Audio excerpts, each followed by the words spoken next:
The men at Copper Barrel Shooting Club thought they knew exactly what they were dealing with when Zariah Monroe walked through their doors. Just another outsider who didn't belong in their elite world of precision rifles and military brotherhood. So, when they handed her a broken weapon and laughed as it malfunctioned, when they whispered jokes about beauty pageants and nail salons, when Colonel Harrow himself warned her that she was nothing more than a distraction, they believed they had successfully put this quiet black woman in her place. But what none of these decorated veterans and weekend warriors realized was that they had just humiliated the sole survivor of Task Wind Zero, a ghost who had spent 3 years hunting the very men who murdered her team in Syria. And in exactly 14 seconds, Zariah was going to remind them all that the most dangerous person in any room is the one everyone underestimates. Just before we get back to it, I'd love to know where you're watching from today. And if you're enjoying these stories, make sure you're subscribed, because tomorrow's special episode is one you definitely don't want to miss.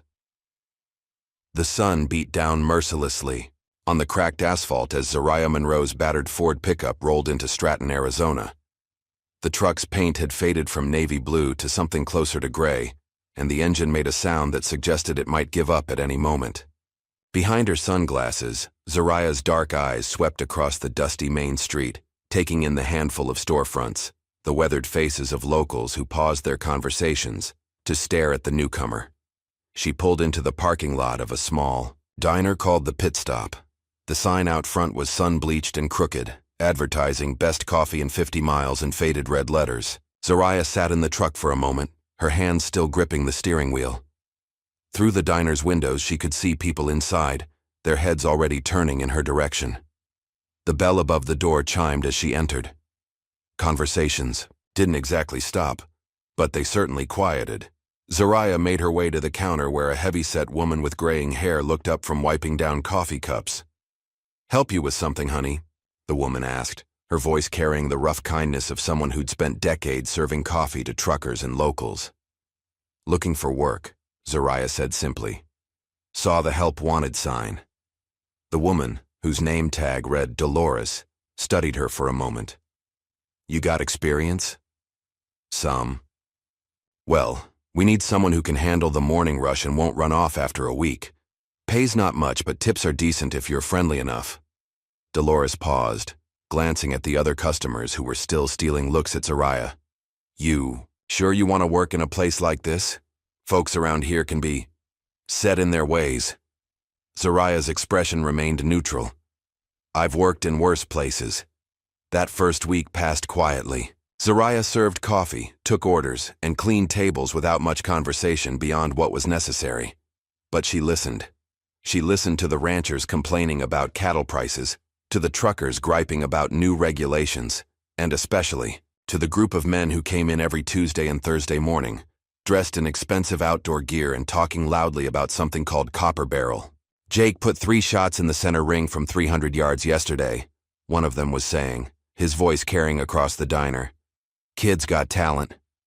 "Still nothing compared to what Gideon can do," another replied. "Man's got nerves of steel. Been to 3 tours, you know."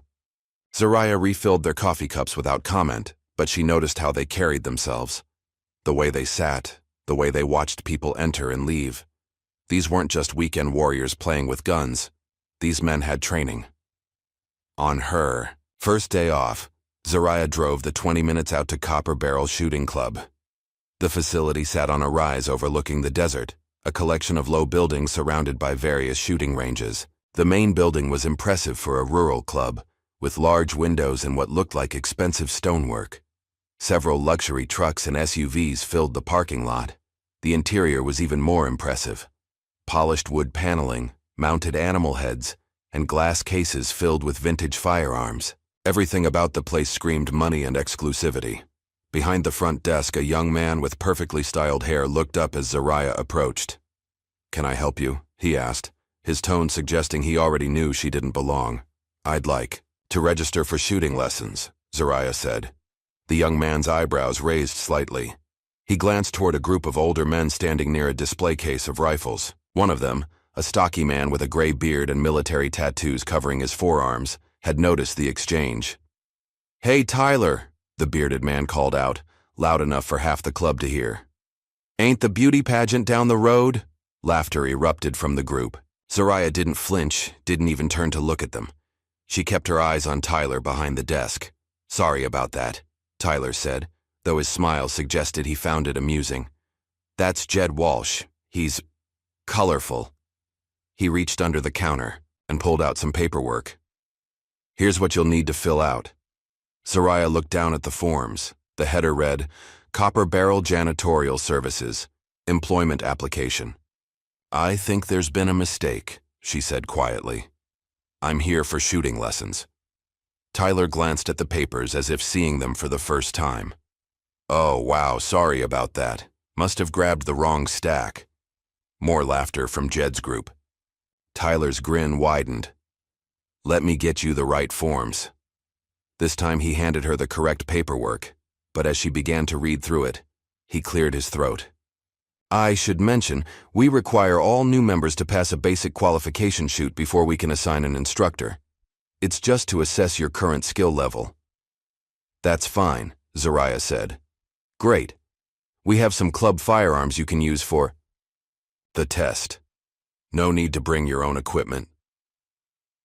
20 minutes later, Zariah found herself on the range with a rusted .22 rifle that looked like it hadn't been cleaned in months. The scope was loose, and when she worked the bolt, it stuck halfway. Jed and several other club members had gathered to watch, their arms crossed, smirks plastered across their faces. Take your time, sweetheart, Jed called out. We know this might be your first time handling a real firearm. Zariah chambered around and raised the rifle to her shoulder. The moment she pulled the trigger, she knew something was wrong. The rifle jerked violently in her hands. The bolt flew open and the scope came completely loose, clattering to the ground. Well, that's a shame, Jed said, not bothering to hide his amusement. Looks like you're out of your depth here, sweetheart. Maybe you should stick to nail salons and book clubs. The other men chuckled and began to disperse. Zariah set the broken rifle down carefully and turned to leave. As she walked past the group, she heard one of them mutter, Should have stayed. At the salon, sweetheart. She didn't respond, didn't give them the satisfaction of seeing any reaction. But as she reached her truck, she noticed a woman standing near the entrance, watching. The woman was probably in her 30s, with short, blonde hair and the kind of athletic build that suggested serious training. Unlike the men, she wasn't smiling. She was studying Zariah with curious, intelligent eyes. Their gazes met for just a moment before the woman turned and walked back into the building. That evening, Zariah stopped by Murphy's Bar, the only drinking establishment in Stratton that didn't look like it would collapse in a strong wind. The place was dimly lit and smelled of stale beer and cigarettes, despite the no-smoking signs on every wall. She ordered a beer and found a quiet corner booth where she could observe without being noticed. She didn't have to wait long. About an hour after she arrived, 2 men entered who immediately commanded attention. The first was tall and lean, with graying hair and the kind of posture that screamed military officer. The second was younger, probably early 40s, with dark hair and cold eyes that seemed to catalog every person in the room. They took a table near the bar, and even from across the room, Zariah could hear their conversation clearly. So what do you think of the new girl? The older man asked. Won't last a week, the younger one replied. Probably be gone by the weekend. The older man smiled. Let her try, Gideon. It'll be fun to watch her fail. Zariah finished her beer and left, but not before catching the older man's name when the bartender addressed him. Colonel Harrow. Back in her rented trailer on the outskirts of town, Zariah went through her nightly routine. She checked the locks on the doors and windows, closed the curtains, and then cleared a space in the small living room. For the next hour, she practiced dry-fire drills with an empty pistol, her movements precise and fluid. Her form was perfect, each motion economical and purposeful. When she finished, she knelt beside her bed and pulled out a locked metal case. Inside, wrapped in an old t-shirt, was a military dog tag. The name read, Monroe, Z. And underneath it, a photo of 5 soldiers in desert camouflage, their faces young and confident. Zariah was in the center, her arm around a tall man with captain's bars on his collar. She stared at the photo for a long time before putting everything away. The next morning, Zariah drove to Henderson's gun shop, a small store on the edge of town that looked like it had been there since the 1970s. The owner, Ray Henderson, was a thin man in his 60s with knowing eyes and hands that had clearly seen their share of work. "Help you find something?" he asked as she browsed the selection of rifle parts. "Need to build something for long-range work," Zariah said, examining a precision barrel. "Nothing fancy, just reliable." Ray studied her. "For a moment. You know what you're doing?" "Some. Most folks around here just want something loud and impressive. You're looking at parts for a rifle that'll shoot groups you could cover with a quarter at 200 yards. He paused. "People around here don't much.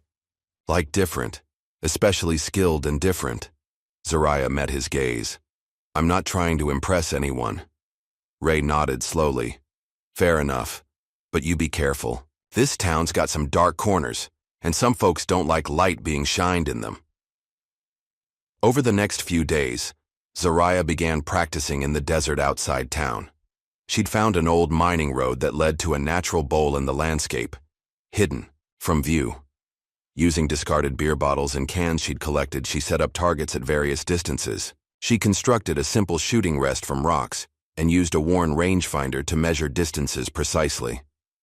Her accuracy was devastating. At 100 yards, she could hit a bottle cap.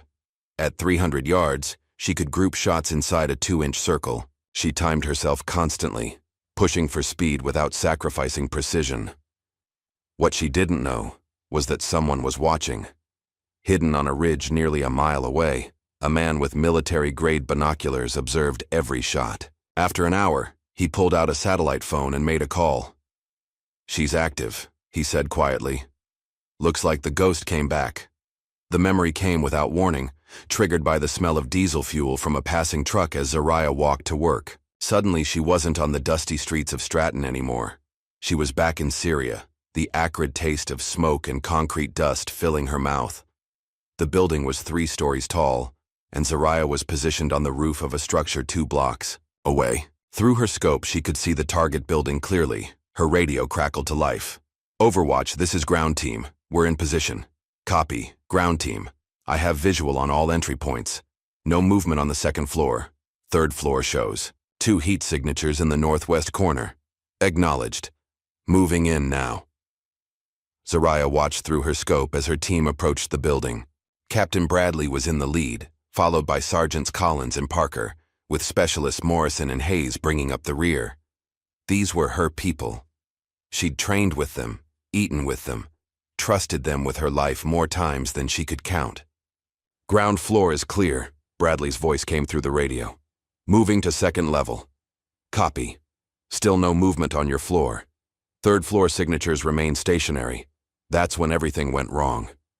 The explosion wasn't from inside the building. It came from above, a precision airstrike that turned the 3-story structure into a crater in less than 2 seconds. The blast was so intense that Zariah was knocked flat on her rooftop position, her ears ringing, debris raining down around her. "Ground team, report!" she screamed into her radio. "Ground team, do you copy?" Nothing but static. "Ground team, please. Respond!" Still nothing. She'd remained in that position for 3 hours, calling their names over and over until her voice gave out, until the rescue teams arrived and pulled her away from the scope she'd been clutching like a lifeline.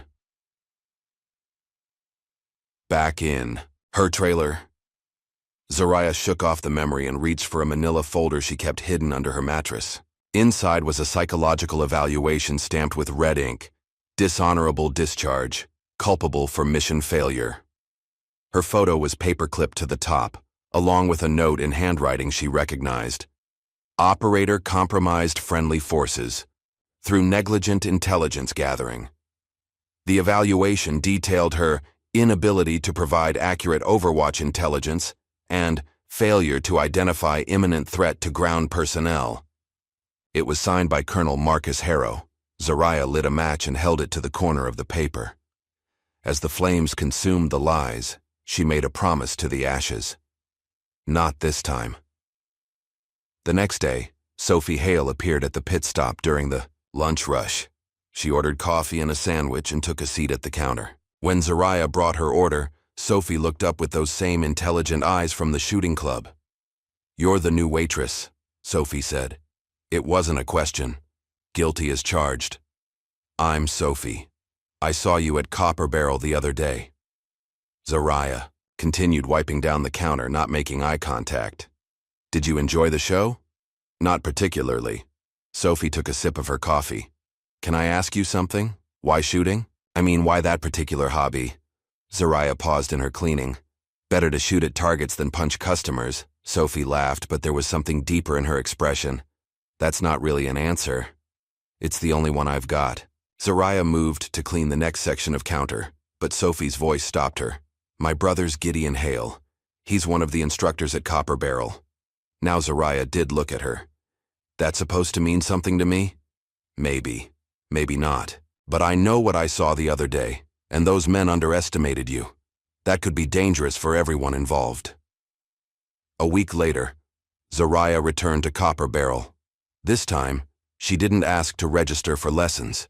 Instead, she requested permission to observe the advanced sessions. Tyler at the front desk seemed surprised but didn't object. She found a spot on the observation deck overlooking the main range and watched as Gideon Hale demonstrated a high-speed precision shooting drill. He was good, Zariah had to admit. His movements were efficient, his breathing controlled. He engaged 12 targets at varying distances in just under 30 seconds. What the observers didn't notice was that Zariah was timing him with a small digital watch hidden in her palm. 30 seconds exactly. She studied his technique, noting the slight pause before each shot, the way he favored his right eye, how he shifted his weight during transitions. After the demonstration, Colonel Harrow approached her. Up close, he was even more imposing than he'd appeared in the bar. His gray eyes were the color of winter storms, and when he smiled, it didn't reach them. "Miss Monroe, isn't it?" he said, extending his hand. "I'm Colonel Marcus Harrow, club president." "Colonel, I understand you've been having some difficulties with our qualification process. Equipment malfunctioned." Harrow's smile widened. Of course it did. Well, I want you to know that you're welcome to observe our sessions anytime. We believe in being inclusive here at Copper Barrel." He paused, letting the word hang in the air like a challenge. "However," he continued, "I should mention that you seem to be something of a distraction to our members. If you were to step out of line in any way, you'd be asked to leave. Permanently." Zariah met his gaze steadily. "I'm used to not being wanted, sir." "I'm sure you are." Harrow's expression didn't change, but something cold flickered behind his eyes. "Enjoy the rest of your visit." Meanwhile, Sophie was having her own doubts about Zariah. The woman's reaction to the sabotaged rifle had been too controlled, too professional. Normal people got frustrated or angry when equipment failed. They didn't calmly assess the damage and walk away without a word. Sophie had contacts in the military from her own brief stint in the Army before she'd gotten out to care for her sick mother. She made a call to a tech sergeant she'd known at Fort Bragg. "I need you to look someone up for me," she said. "Zariah Monroe. Probably served in the last 10 years. Soph, you know I can't just go fishing through personnel files. Please, Jake, it's important." There was a long pause. "Give me a few days. And you owe me big time for this." The call came 3 days later while Sophie was at the gun range practicing her own shooting. She stepped outside to take it. "Sophie, what the hell are you mixed up in?" Jake's voice was tense. "What do you mean?" Zariah Monroe was in a unit called Taskwind 0, Black Ops, deep cover. Her records have been scrubbed so clean they barely exist, and what's left is buried under classification levels I can't even access. Sophie felt her stomach drop. What happened to her? I don't know. But whatever it was, someone wanted her erased from the system completely. The only reason I found anything at all is because a friend of mine in intelligence owed me a favor. That evening, Sophie was working late at the diner when a customer got aggressive with Zariah. He was drunk, probably coming off a 3-day bender, and he'd been getting increasingly belligerent throughout his meal. "Coffee's cold," he slurred, slamming his cup down on the counter hard enough to rattle the sugar dispenser. "I'll get you a fresh cup," Zariah said calmly, reaching for the coffee pot. Don't want a fresh cup.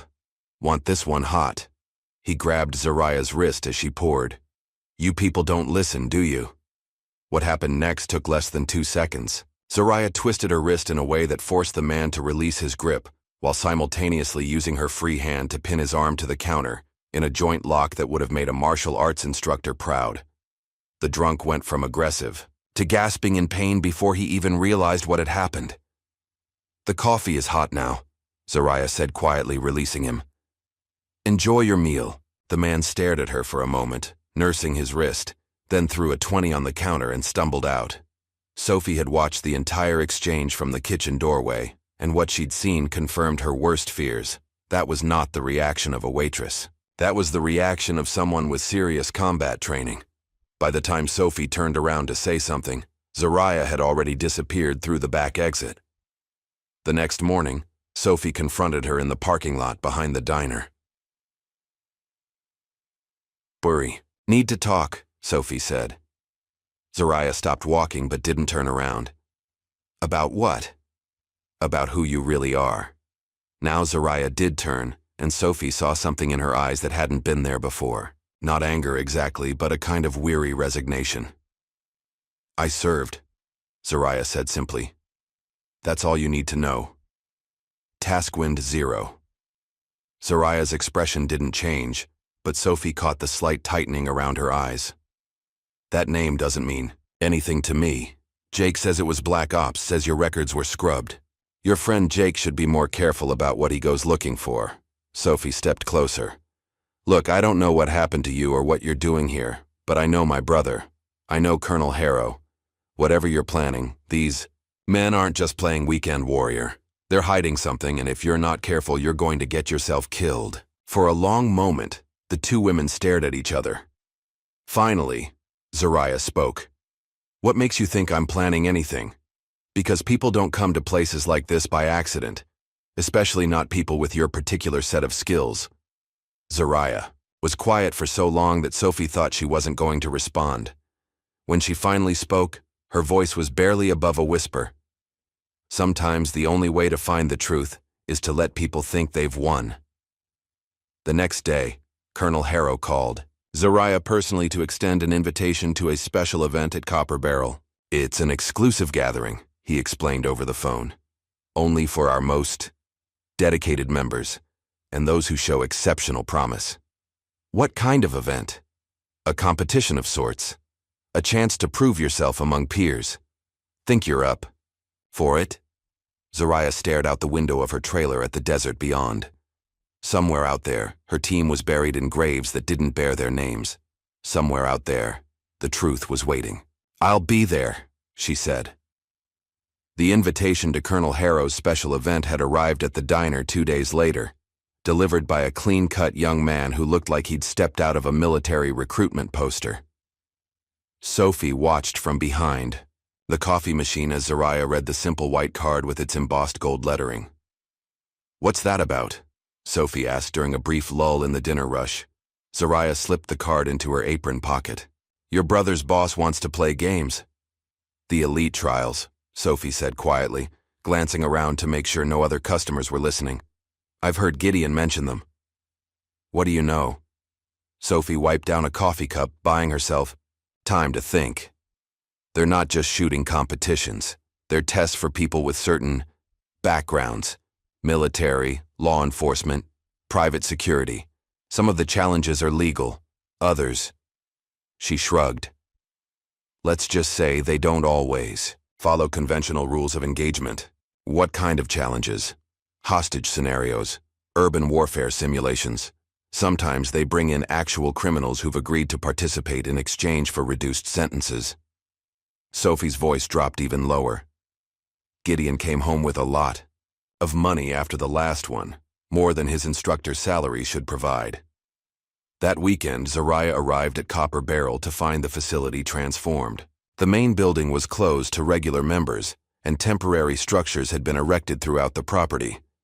Men in tactical gear moved equipment between stations, their movements precise and professional. This wasn't a weekend warrior competition. This was something else entirely. Colonel Harrow greeted her at the registration table. his smile sharp as a blade. "Miss Monroe, delighted you could join us. I think you'll find today's activities quite educational." He handed her a packet containing a schedule, waiver forms, and a numbered competitor's bib. "You'll be paired with Marcus Webb for the first challenge. He's quite experienced, so don't feel bad if you can't keep up." Webb turned out to be a stocky man in his 30s, with the kind of swagger that came from too many easy victories. He looked Zariah up and down when they were introduced, his expression making it clear what he thought of his chances. "Hope you can handle yourself, sweetheart," he said, checking his gear with exaggerated care. "This ain't like the movies." The first challenge was a timed hostage simulation set up in a mock building constructed from shipping containers. The scenario was straightforward. Neutralize 3 armed hostiles while avoiding harm to 2 civilian targets. Each team had 5 minutes to complete the course. As they waited for their turn, Zariah noticed Webb doing something with his equipment. He was positioned so his body blocked her view, but she caught a glimpse of him adjusting something on her rifle's scope mount. When he moved away, he was smiling. "Ladies first," he said, gesturing toward the starting line. The course began in near darkness. Zariah entered the first container and immediately felt the scope shift loose on her rifle. Webb had loosened the mounting screws just enough to throw off her accuracy without making it obvious. She could hear him moving through the adjacent container, probably taking his time to ensure he'd finish well ahead of her. What Webb didn't know was that Zariah had trained for equipment failures. She quickly removed the scope entirely and switched to iron sights, adjusting her shooting technique accordingly. The targets were closer than optimal for precision work, but within effective range for skilled shooting. The first hostile target appeared from behind a barrier. Zariah's shot took its center mass. The second target was partially concealed behind a civilian cutout. She angled her shot to avoid the hostage and dropped the threat. The third target was positioned at the far end of the container, using a second civilian as a human shield. Zariah took a breath, steadied herself, and fired. The shot was perfect, hitting the hostile target in the head and leaving the civilian unharmed. Her time, 3 minutes, 42 seconds. Webb emerged from his section 30 seconds later, confident and grinning. His smile faded when he saw the scoreboard. "That's impossible," he muttered, staring at Zariah's time. "You were using iron sights." "Equipment malfunction," Zariah said quietly. "Had to adapt." Word of her performance spread quickly through the gathered competitors. As she walked between stations, Zariah could feel eyes following her, hear whispered conversations that stopped when she got too close. Colonel Harrow watched from an elevated platform, his expression unreadable. Gideon Hale appeared at her elbow as she studied the schedule for the next challenge. "Impressive shooting," he said. "Where'd you train?" "Here and there."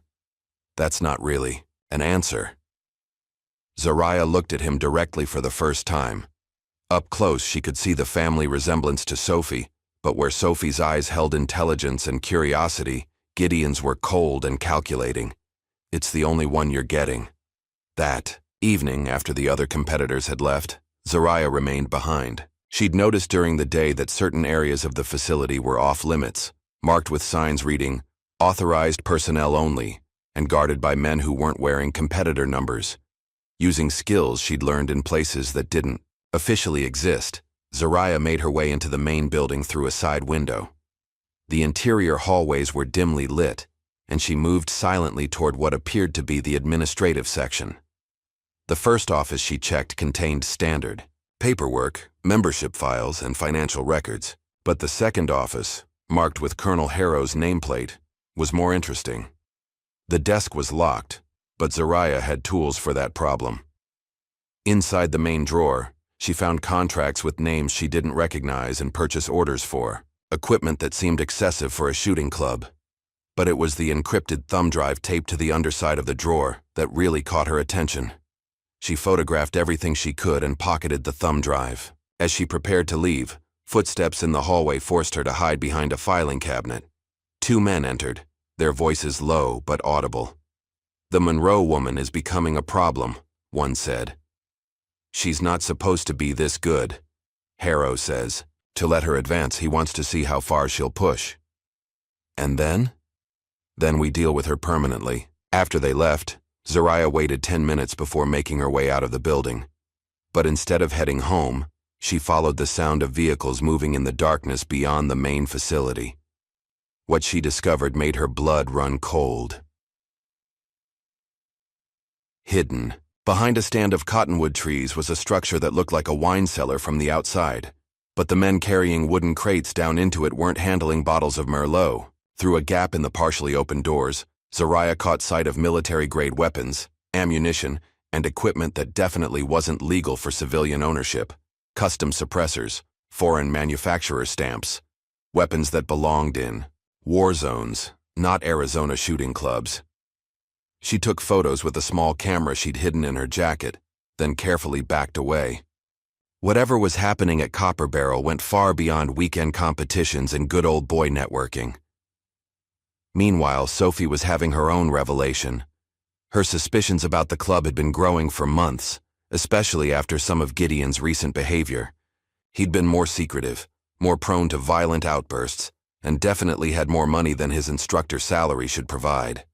She cornered him after dinner at their shared childhood home, a modest ranch house where they'd both moved back to care for their aging father. "Gideon, I need to ask you something, and I want a straight answer." Her brother looked up from the television, annoyed at being interrupted during a football game. "What? Is the club involved in anything illegal? What kind of question is that?" "The kind that deserves an answer. You've been different lately, more secretive, and there's no way you're making the kind of money you've been spending on that instructor's salary." Gideon's expression hardened. "You don't know what you're talking about. I know you've been participating in competitions that aren't advertised to regular members. I know some of the people coming and going from that place look more like mercenaries than sportsmen. And I know you've been lying to me about what really goes on there." "Drop it, Sophie." "I can't drop it. Not when I think you might be in over your head." Gideon stood up, his hand instinctively moving to his hip where Zariah had noticed he always carried a concealed pistol. "I said drop it.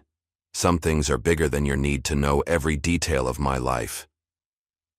But Sophie wasn't intimidated. That night, she made a decision that would change everything. Using a small recording device she'd bought online, she planted a bug in Gideon's gear bag. 3 days later, Sophie sat in her car in the Walmart parking lot, listening to the recording. Through earbuds, what she heard made her stomach turn. Gideon's voice, discussing what sounded like assassination contracts, references to cleanups and loose ends, and then, clear as day, a name that made her blood freeze. Monroe. The Monroe situation needs to be resolved before she digs any deeper, Gideon was saying. She's already gotten past the first 2 barriers.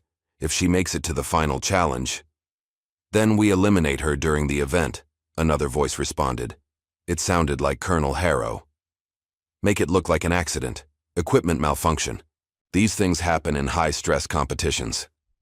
Sophie yanked out the earbuds and stared at the recorder. They were planning to kill Zariah. Whatever secrets the club was hiding, they were worth murdering to protect. Meanwhile, back in her trailer, Zariah was having more success with the encrypted thumb drive. Using software she'd acquired through channels that weren't entirely legal, she'd managed to crack the encryption and access the files. What she found was worse than she'd imagined. The drive contained a detailed file labeled Operation Condor Domestic Cleansing.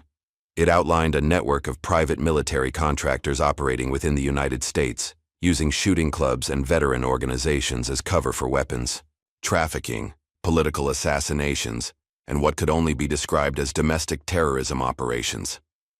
Her old unit, Task Win 0, was listed under a section titled Neutralized Assets. The file detailed how her team had been classified as compromised due to potential whistleblower activity, and subsequently eliminated through friendly fire incident during Operation Desert Crown. The order had been signed by Colonel Marcus Harrow. But the most chilling discovery was in a subfolder labeled Current Targets. Her own name was listed as pending termination, with a date that made her hands shake. This Sunday, the day of the final Elite Trials Challenge. The next morning, Zariah went to Henderson's gun shop with a specific purpose. Ray looked up as she entered, and she could see in his eyes that he'd been expecting her. "You found what you were looking for," he said. It wasn't a question. Some of it.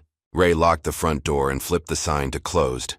"I've been waiting for someone like you to come along, someone who could get inside that place and find the truth." "You knew?" "Suspected. My nephew was a good kid, served 3 tours in Afghanistan. Came back different like they all do, but he was trying to get his life together. Started going to Copper Barrel, said they had programs for veterans." Ray's voice grew quiet. "Found him dead in the desert 6 months later. Sheriff said it was suicide, but I know my nephew. He wouldn't have done that." Ray walked to the back of the shop and returned with a rifle case. This belonged to him. He'd want it used for the right purpose.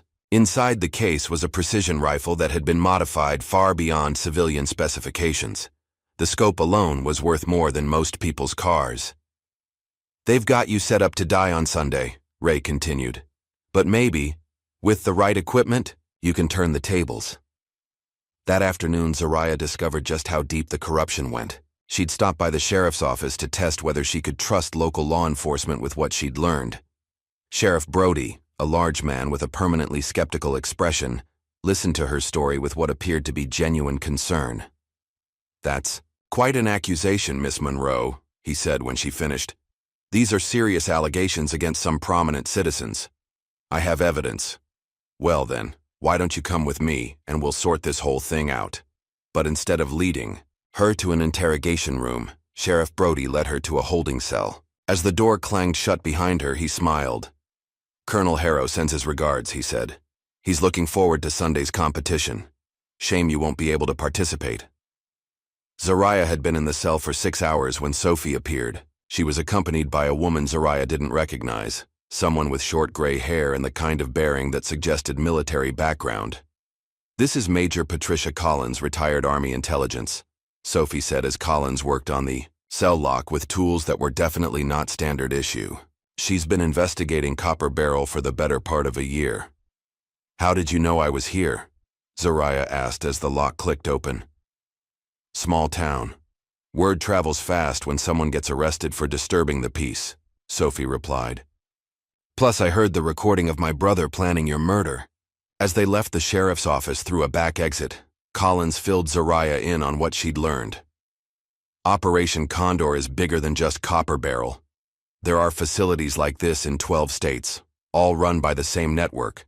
They're using veteran organizations and shooting clubs to recruit operatives for black market operations.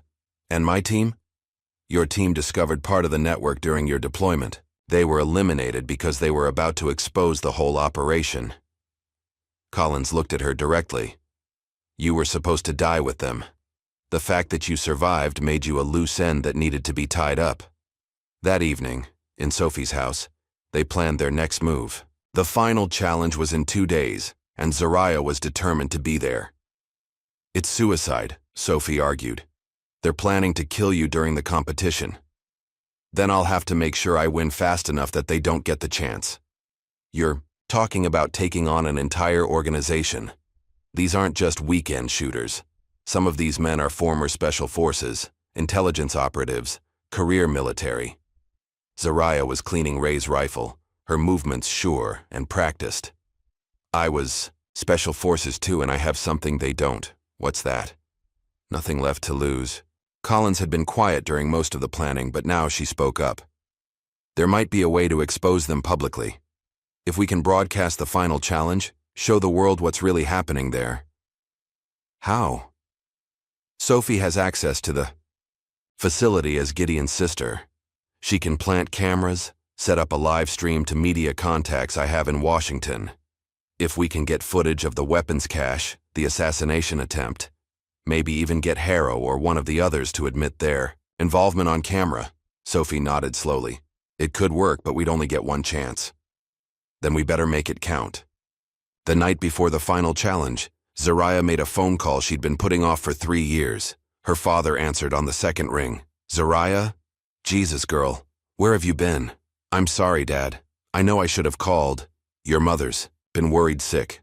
We heard about Syria, about what happened to your team. We tried to find you, but the army said you'd been discharged and they couldn't give us any information.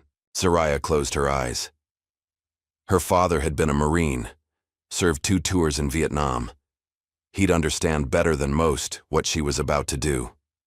Dad, I need you to know something. If I don't make it through the next few days, I want you to tell Mom that I did what I had to do, that I didn't let them get away with it. There was a long silence on the other end of the line. When her father spoke again, his voice was rough with emotion. You found the bastards who killed your team. Yeah. You be careful, baby girl. But you finish what they started. I will. And Zariah? I'm proud of you. I should have said that 3 years ago. The final challenge was announced the next morning. Legacy Shot. A one-on-one precision shooting duel between Zariah and Gideon Hale. The event would take place at sunset, on the long-range course overlooking the desert. Colonel Harrow made the announcement personally, his smile cold and satisfied. It'll be a friendly competition, of course. May the best shooter win. But as Zariah checked her equipment one final time, she knew there was nothing friendly about what was coming.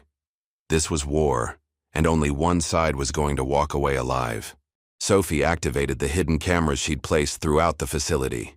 In Washington, Major Collins's media contacts were standing by to receive the live stream, and in the desert outside Stratton, a ghost was about to settle a score that had been 3 years in the making. The sun was beginning to set, casting long shadows across the desert. Zariah took her position, feeling the familiar weight of the rifle in her hands. Across the field, Gideon was doing the same. Between them lay the truth about Syria, about her team, and about a conspiracy that reached deeper into the American military than either of them had imagined. The only question now was who would be left standing to tell the story. The desert air was still and heavy as the sun began its descent toward the western mountains. The Legacy Shot had drawn a smaller crowd than the earlier challenges, just the core members of Copper Barrel's inner circle, and a handful of competitors who'd earned the right to witness the final confrontation. They gathered on a raised platform overlooking the long-range course, their voices hushed with anticipation. Sophie crouched in the communications tower, her hands trembling slightly as she activated the final camera. The live stream was all ready, broadcasting to Major Collins' contacts in Washington, and she could see the viewer count climbing steadily as word spread through military forums and encrypted journalist channels. Hidden cameras throughout the facility were capturing everything, from the weapons vault she'd managed to access earlier to the faces of every conspirator present. System is live, she whispered into her hidden microphone. All feeds active. 200 yards below, Zariah and Gideon took their positions on opposite ends of the shooting course. The setup was deceptively simple, a series of steel targets at varying distances, from 300 to 800 yards. Each shooter would engage the targets in sequence, with points awarded for accuracy and speed. The first to complete the course would be declared the winner. What the official rules didn't mention was that this wasn't intended to be a competition with 2 survivors. Gideon approached Zariah before the final equipment check, his rifle slung casually across his shoulder. Up close, she could see the family resemblance to Sophie more clearly, but where Sophie's eyes held warmth and intelligence, Gideon's were cold as winter steel.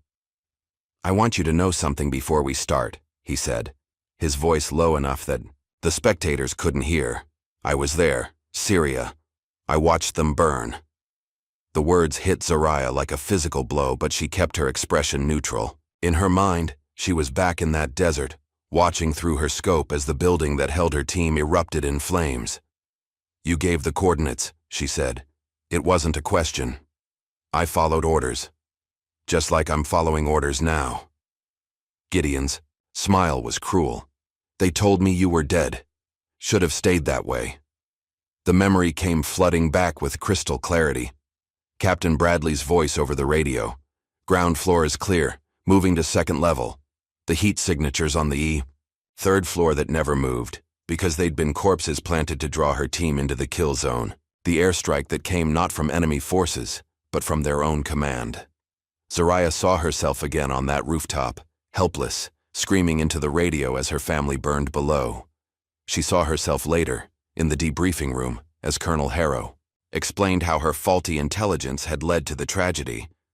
She saw the discharge papers, the psychological evaluation, the systematic destruction of everything she'd believed in. They were good soldiers, she said quietly. They were loose ends. Just like you. Colonel Harrow's voice cut through the desert air, amplified by a portable loudspeaker. Gentlemen and ladies, welcome to the Legacy Shot. Our competitors today represent the finest traditions of precision marksmanship and tactical excellence. The crowd applauded politely. Sophie zoomed in one of the cameras on Harrow's face, making sure the stream captured every word.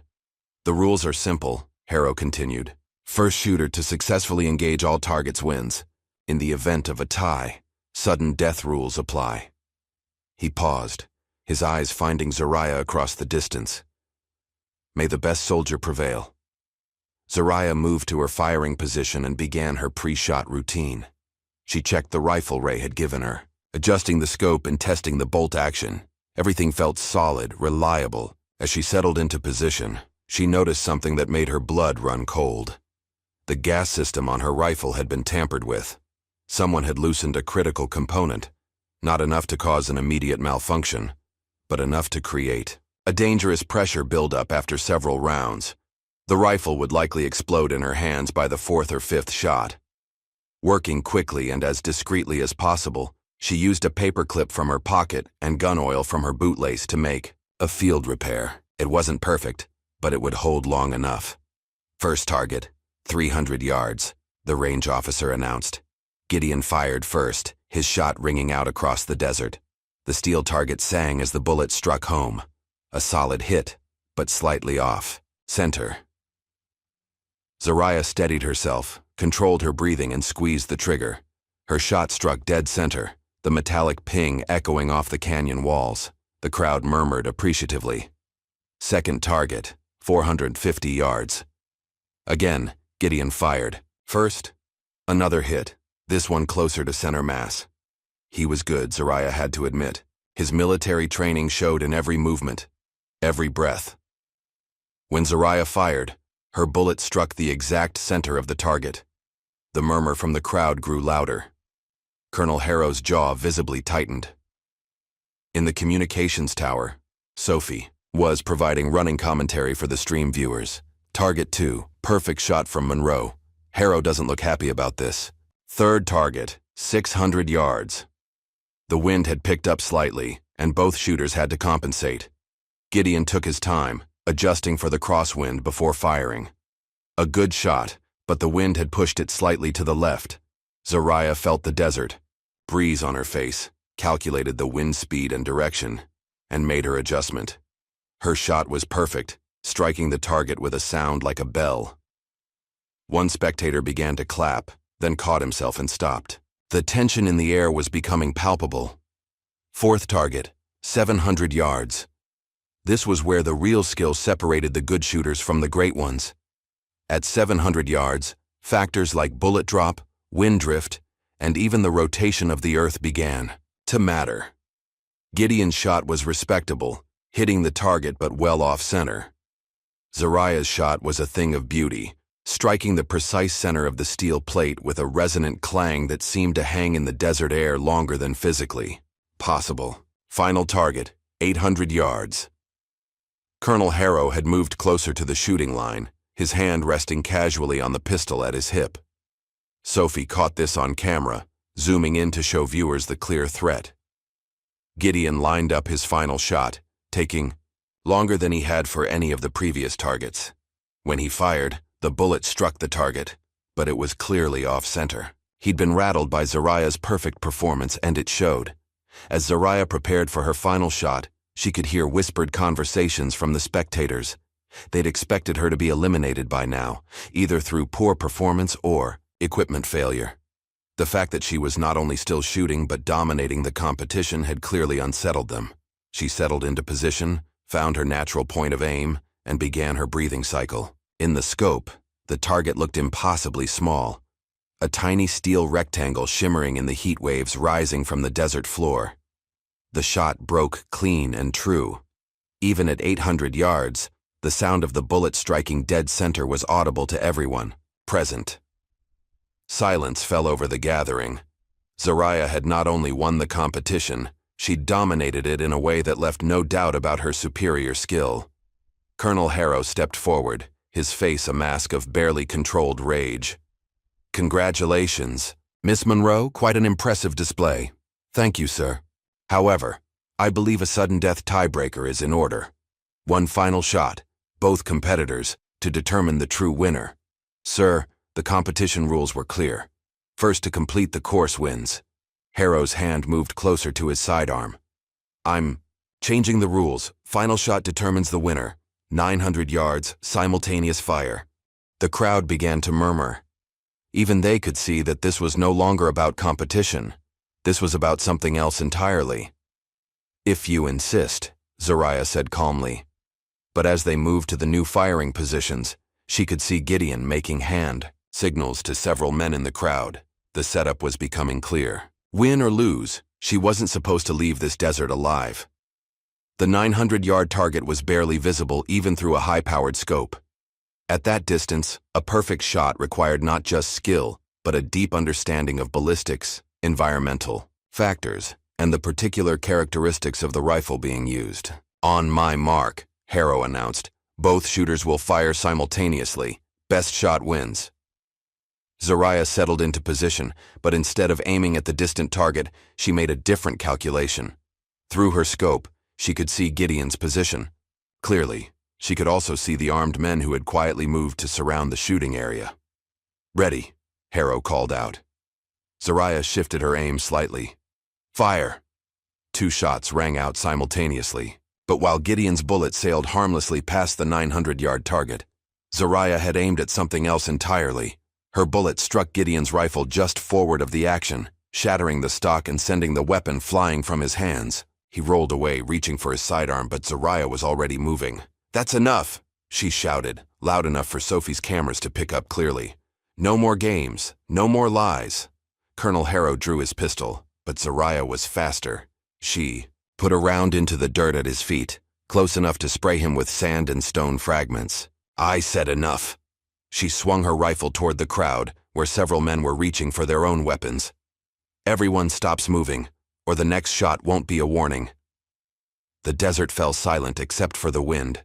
From her position in the communications tower, Sophie could see the viewer count on the live stream climbing rapidly. What had started as a few dozen viewers had grown to hundreds, then thousands.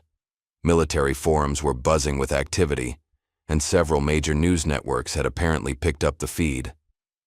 "This is going out live to half the country," she whispered into her microphone, knowing that Major Collins would relay the message to the appropriate people. On the shooting range, Zariah kept her rifle trained on the crowd while she spoke. 3 years ago, my unit was murdered in Syria, not by enemy forces, by our own command, because we discovered something we weren't supposed to know." "You're talking nonsense," Colonel Harrow said, but his voice lacked conviction. "Operation Condor," Zariah continued, her voice carrying across the desert.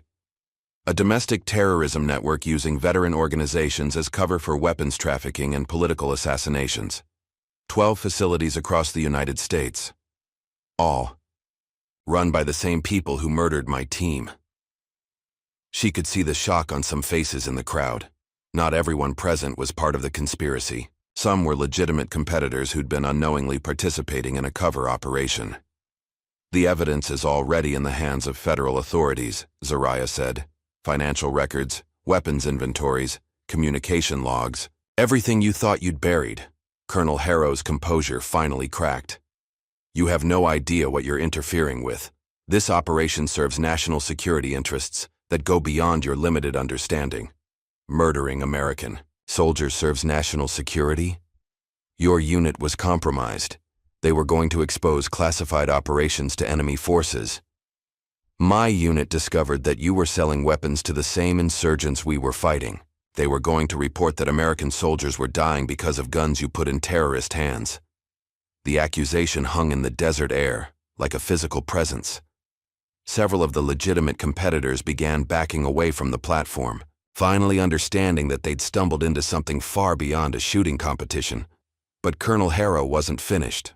Even if that were true, what makes you think you'll live long enough to see justice done? He made a subtle hand gesture, and Zariah saw armed men beginning to move in from multiple directions. She'd expected this, but that didn't make the situation any less dangerous. "Because I'm not alone," she said. That's when Carlos Vega, one of the competitors Zariah had observed during the earlier challenges, stepped forward with his rifle in his hands. Unlike the others, he wasn't aiming at Zariah. He was covering her. "Back. This ain't what we signed up for," Vega said, his voice carrying the authority of someone who'd commanded men in combat. "I served 3 tours to protect this country, not to be part of some shadow operation murdering our own people." 2 other competitors joined him, their weapons trained on Harrow's men rather than on Zariah. The crowd was fracturing, with the legitimate members finally understanding the true nature of what they'd been participating in. "Stand down," Harrow shouted, but his authority was evaporating by the moment. That's when Sheriff Brody made his move. He'd been positioned near the rear of the crowd, probably as backup security for the operation. Now he drew his service weapon and began moving towards Zariah. She saw him coming and made a split-second decision. Instead of shooting the sheriff, she put a bullet through the support post of the observation platform. The structure groaned and began to collapse, sending spectators scrambling for safety and creating chaos that disrupted whatever coordinated attack Harrow had planned. In the confusion, Gideon managed to reach a backup rifle someone had dropped. He brought it to his shoulder, aiming at Zariah, but before he could fire, his own sister's voice rang out across the desert. "Gideon, stop!" Sophie had left the communications tower and was standing in the open, her hands raised, but her voice, carrying absolute authority. "It's over. The whole world is watching. If you pull that trigger, you'll be murdering someone in front of thousands of witnesses." For a moment, brother and sister stared at each other across the battlefield that the shooting range had become. In Gideon's eyes, Zariah could see the war between his loyalty to the operation and his love for his family. The moment stretched until it seemed to break under its own weight. Then, Gideon lowered his rifle. "Smart choice," Zariah said. But she kept her own weapon ready, because Colonel Harrow was still armed and still dangerous. "This isn't over," Harrow snarled. "You think exposing one facility will stop this? We have resources you can't imagine. Connections that reach into the highest levels of government." "Maybe," Zariah replied. "But you don't have your weapons vault anymore." As if on cue, an explosion echoed across the desert from the direction of the hidden bunker. Smoke began rising. From behind the cottonwood trees, black and thick against the orange sunset sky. "What did you do?" Harrow demanded. "I made sure the evidence would be available for federal investigators, along with a few insurance policies in case something happened to me." The explosion had been Sophie's work. While everyone was focused on the shooting competition, she'd used thermite charges that Major Collins had provided to destroy the weapons cache. Not to eliminate the evidence, but to make sure it couldn't be moved before authorities arrived. But Harrow wasn't finished. Even with his operation exposed and his authority crumbling, he still had one card left to play. Moving faster than Zariah would have expected from a man his age, he grabbed a young competitor who'd been standing nearby and put his pistol to the man's head. "Here's how this is going to work," he said, his voice deadly calm despite the chaos around him. "You're going to put down that rifle and walk away. In exchange, this young man gets to see his family again." The hostage was maybe 25 years old, probably a veteran trying to find community and purpose in civilian life. His eyes were wide with terror, but he was trying to remain calm. "Let him go," Zariah said. "This is between us." "No, this is about national security and the greater good. Sometimes innocent people have to die to protect the mission." "Like my team died?" "Exactly like your team died." In her earpiece, Zariah could hear Sophie providing updates to the live stream viewers. Thousands of people were watching this standoff play out in real time. The pressure to resolve it without bloodshed was enormous. But Zariah had been in similar situations before, in places where the rules of engagement were written in blood and sand. She understood that sometimes the only way to save lives was to risk everything on a single perfect shot. "Colonel," she said, her voice carrying across the desert. "You're right about one thing. Sometimes people have to die for the greater good. She fired. The bullet took Colonel Harrow in the shoulder, spinning him around and causing him to release his hostage. The young man dove for cover while Harrow stumbled backward, his pistol flying from his hand. Zariah could have killed him. At that distance, with that rifle, she could have put the bullet anywhere she wanted. But she'd chosen to wound rather than kill, because unlike the men she was fighting, she still believed in justice over revenge. Harrow fell to his knees, clutching his shoulder, blood seeping between his fingers. Around him, his remaining supporters were laying down their weapons as the reality of their situation became clear. "It's over," Zariah said, but she kept her rifle ready. That's when they heard the helicopters. Federal agents were already in the air, having been alerted by Major Collins the moment the live stream began broadcasting.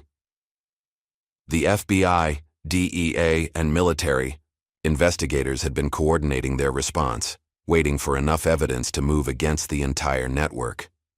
The stream had given them everything they needed, as the helicopters settled in the desert beyond the shooting range, kicking up clouds of dust and sand. Zariah finally allowed herself to lower her rifle. She thought about Captain Bradley, about Sergeants Collins and Parker, about Specialists Morrison and Hayes.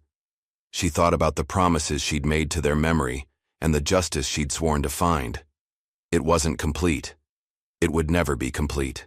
Her team was still dead, and no amount of evidence or arrest would bring them back. But it was a beginning.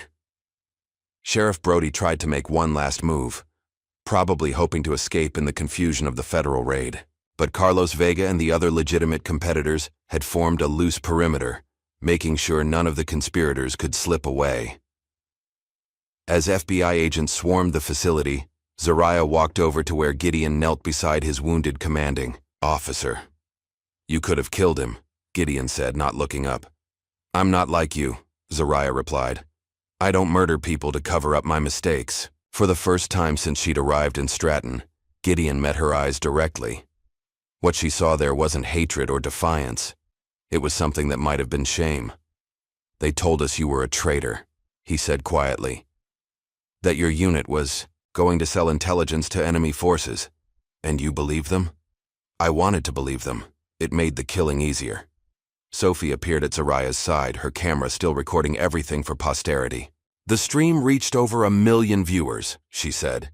"Every major news network is picking up the story. By tomorrow morning, everyone in the country will know about Operation Condor." Zariah nodded, but she was watching the federal agents work. They moved with the kind of efficiency that suggested they'd been planning this operation for a long time. Major Collins emerged from one of the helicopters, directing teams toward the weapons vault and the main building. "You did it," Sophie continued. "You exposed them all." "We did it," Zariah corrected. "I couldn't have done this alone." As the sun finally disappeared behind the western mountains, painting the desert in shades of gold and crimson, Zariah allowed herself a moment to feel something that might have been peace. It wasn't the peace of closure, because there would always be more battles to fight and more wrongs to right. But it was the peace of knowing that her team's sacrifice hadn't been in vain, and that their killers would finally face justice. In the POW distance, she could see Colonel Harrow being loaded into a medical helicopter under heavy guard. Gideon and the other conspirators were being processed by federal agents, their hands secured with zip ties, their futures reduced to orange jumpsuits and prison cells. The weapons vault was still smoking, but teams of investigators were already documenting everything they could recover. Financial records, communication logs, and membership lists were being seized as evidence in what would become one of the largest domestic terrorism prosecutions in American history. "What happens now?" Sophie asked. Zariah looked out over the desert, toward the lights of Stratton twinkling in the growing darkness. "Now we let the system work, and we make sure the world remembers what happened here." She picked up her rifle and began walking toward her truck. Behind her, the federal investigation was just beginning. Ahead of her, the road stretched into the darkness, leading toward a future she couldn't yet imagine. But for the first time in 3 years, it was a future she wanted to see. 6 months had passed since the desert showdown that brought down Copper Barrel, and the autumn wind carried a different kind of chill through the military cemetery outside Arlington. Sophie pulled her coat tighter as she approached the section reserved for classified operations, where 5 simple white headstones bore only numbers instead of names. She knelt and placed a bouquet of desert wildflowers on the center grave, the one that would have belonged to Captain Bradley if his identity hadn't been classified beyond recognition. The small bronze plaque she'd fought to have installed read simply, "Taskwind 0, they served with honor." "She made sure you were remembered," Sophie whispered to the silent stones. "It took 3 years, but she made sure." The legal proceedings had been swift once the evidence was presented. The live stream footage, combined with the documents recovered from the destroyed weapons vault and Zariah's encrypted files, had provided federal prosecutors with an airtight case. Operation Condor had been larger than anyone imagined, with tentacles reaching into private military contractors, veteran organizations, and even some legitimate government agencies. Sophie's phone buzzed with a text from Lena Wu, the investigative journalist who'd become the unofficial chronicler of the Copper Barrel story. "Documentary airs tonight. You watching?" Sophie typed back. "Wouldn't miss it." That evening, she settled into her apartment with a cup of coffee and turned on her television. The documentary titled "The Barrel of Lies Inside America's Shadow." War had been 6 months in the making. Lena had interviewed dozens of people, from federal investigators to family members of Operation Condor's victims, but the centerpiece was the footage Sophie herself had captured during those final, violent hours in the desert. The documentary opened with images from the live stream, showing Zariah's perfect shots during the legacy shot competition. Lena's narration was measured and professional, but Sophie could hear the underlying anger that had driven her investigation. What began as a story about a shooting competition became an expose of domestic terrorism operating under the cover of patriotism, Lena said as the camera panned across surveillance photos of the various Copper Barrel facilities that had been raided simultaneously across 12 states. The documentary included excerpts from Gideon's prison interviews. In the months since his arrest, he'd become unexpectedly cooperative with investigators, providing details about Operation Condor's structure and financing that had helped authorities dismantle the entire network. "I told myself I was following orders," Gideon said in the interview, his orange jumpsuit a stark contrast to the tactical gear he'd worn during his Copper Barrel days. "But orders to murder American soldiers aren't legitimate orders. They're war crimes." Sophie found herself crying as she watched her brother's confession. The Gideon she'd grown up with had been a good person, if naive and easily influenced. Seeing him take responsibility for his actions, even from prison, gave her hope that some part of that good person still existed. The documentary also featured interviews with Carlos Vega and the other legitimate competitors who'd found themselves caught up in the conspiracy.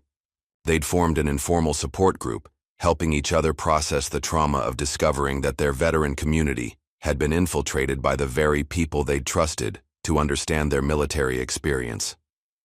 "We thought we were joining a brotherhood," Vega said in his interview. "Turns out we were being recruited for a terrorist organization." But it was the final segment of the documentary that hit Sophie hardest.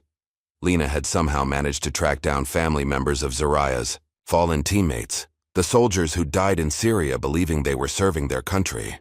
Their stories, told through tears and old photographs, gave faces and names to the victims of Operation Condor's conspiracy. Captain Bradley's widow spoke about how she'd never been given a clear explanation of her husband's death, only told that it was classified.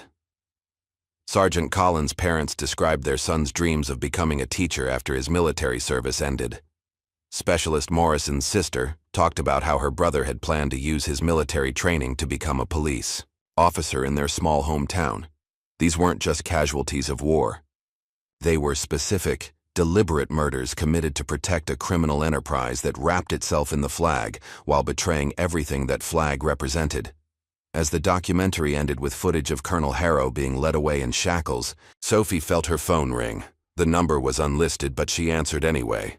"Hello? Sophie? It's me." Sophie's heart stopped. She hadn't heard from Zariah since the week after the arrests, when they'd both been required to give testimony to federal investigators. Zariah had disappeared after that, leaving only a brief note saying she needed time to process everything. That had happened. Zariah, where are you? I've been worried sick. I'm safe. I saw the documentary. Lena did good work. Where are you? Sophie asked again. Somewhere quiet. Somewhere I can think. There was a pause.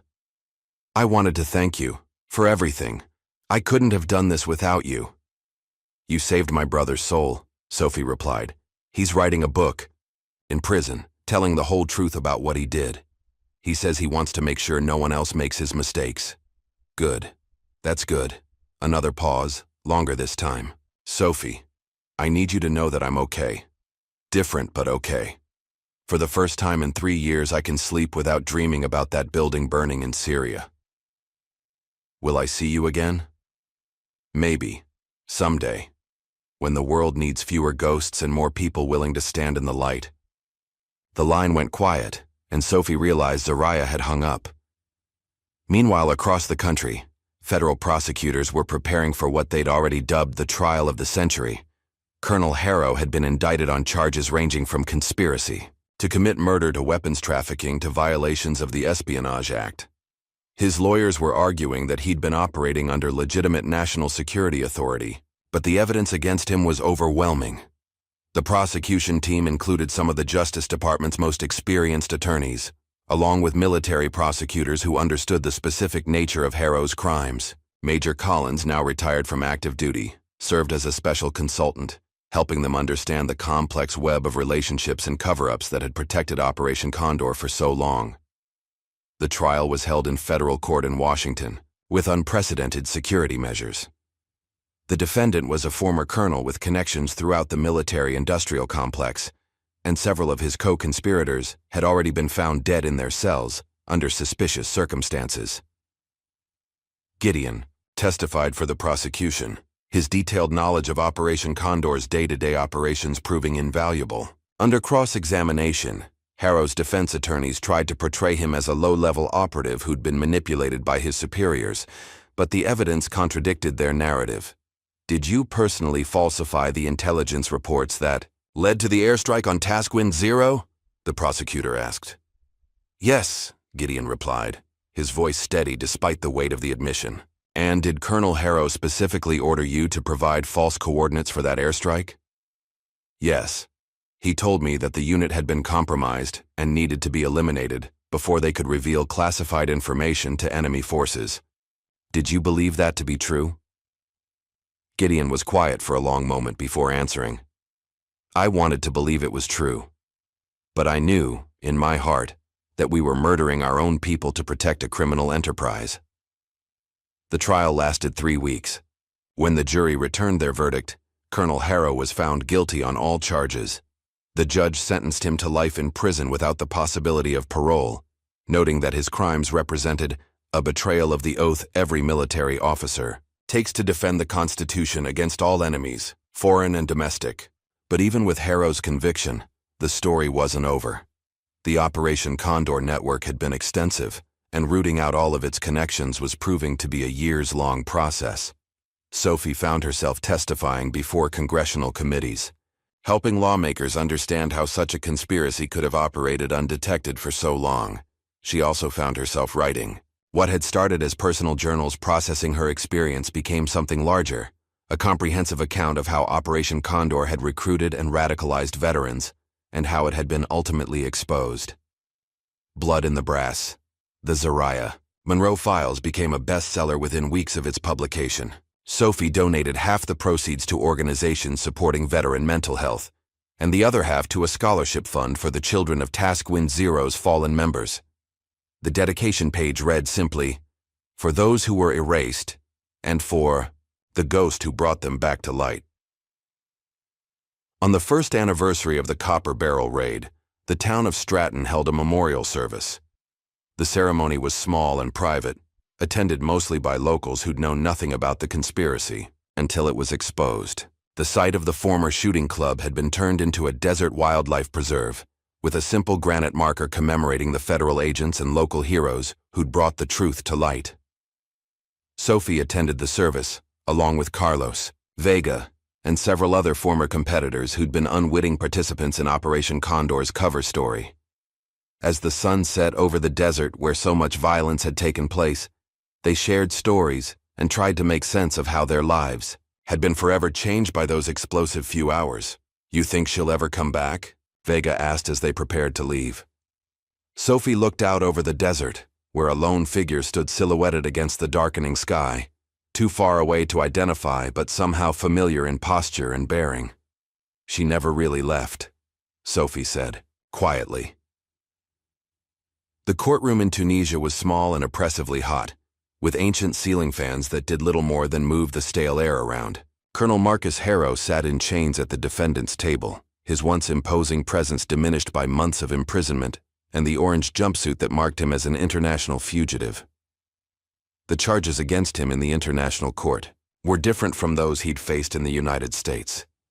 Here, he was being prosecuted for war crimes, specifically for his role in supplying weapons to terrorist organizations and for ordering the execution of American soldiers who'd discovered his activities.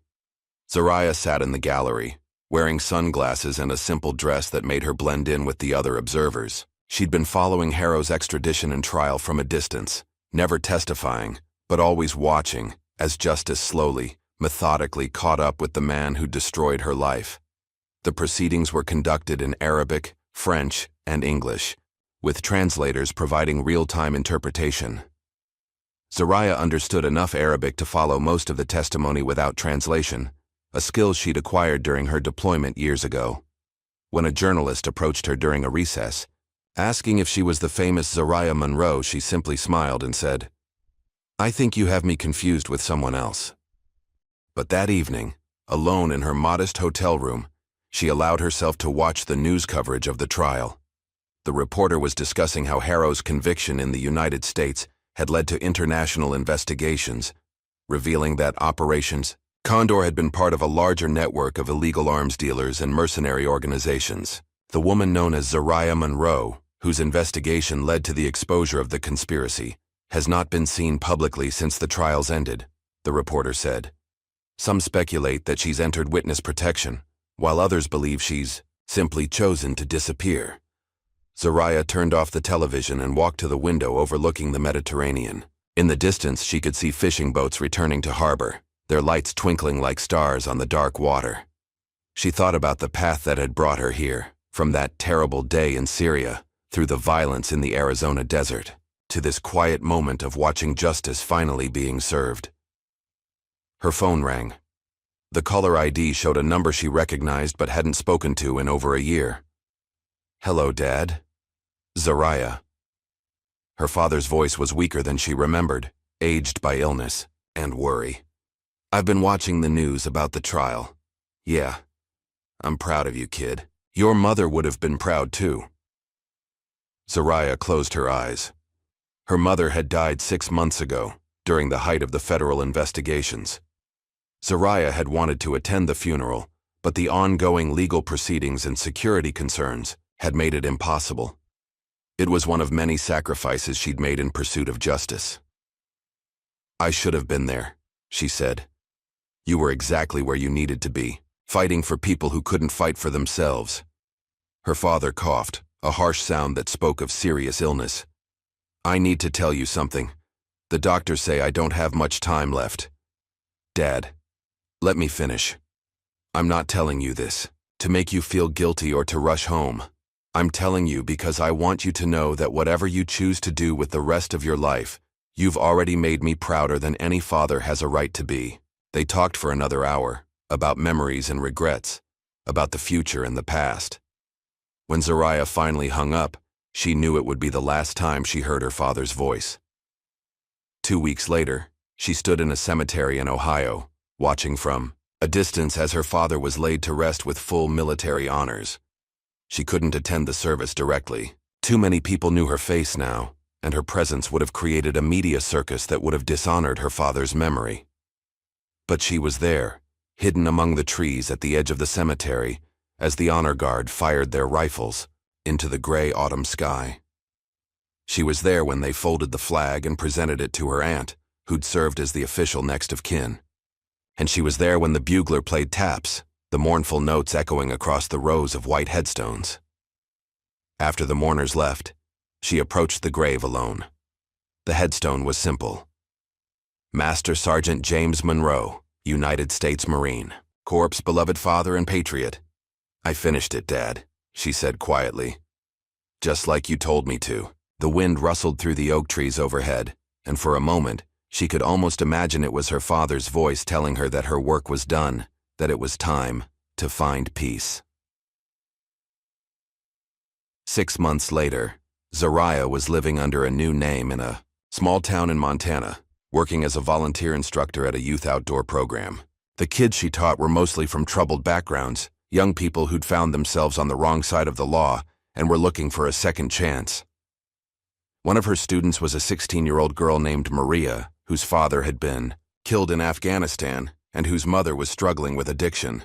Maria had been caught breaking into cars, not for profit, but simply because she was angry at the world and didn't know how to express that anger constructively. "Why do you care what happens to me?" Maria asked one afternoon, as Zariah taught her proper rifle technique on the program's shooting range. "Because someone cared what happened to me when I was lost," Zariah replied, "and because you remind me of myself at your age. You were never a screw-up like me. I made plenty of mistakes. Some of them got good people killed." Zariah adjusted Maria's stance, helping her find the proper sight picture. The difference between a mistake and a failure is what you do afterward.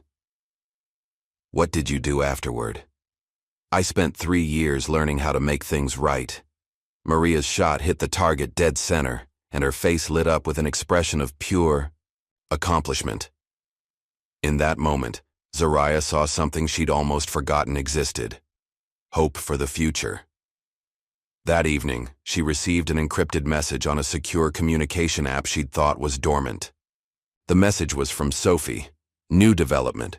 You need to see this." Attached was a news article about a military tribunal that had just concluded in Washington. Several high-ranking officers who'd been connected to Operation Condor had been court-martialed and dishonorably discharged.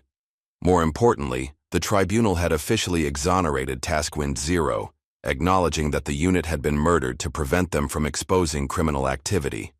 The exoneration came with official recognition of their service and sacrifice. Captain Bradley, Sergeants Collins and Parker, and Specialists Morrison and Hayes had all been posthumously awarded the Silver Star. Their families would finally receive the recognition and benefits they'd been denied for 3 years. But it was the final paragraph of the article that brought tears to Zariah's eyes. The military had announced plans for a permanent memorial to honor soldiers who died exposing corruption within their own ranks. It would be located at Arlington National Cemetery, and it would bear the names of Task Wind 0's fallen members. Their names would finally be spoken again. 2 months later, Zariah stood at the edge of a different cemetery, this one in Arizona. The town of Stratton had erected a small memorial to commemorate the federal agents and local citizens who'd helped expose Operation Condor. At the center was a bronze statue of a figure kneeling with a rifle, the face deliberately obscured to represent all the unknown heroes who'd sacrificed for justice. The plaque at the base read, "For the quiet ones who stood tall, for those who never missed when it mattered."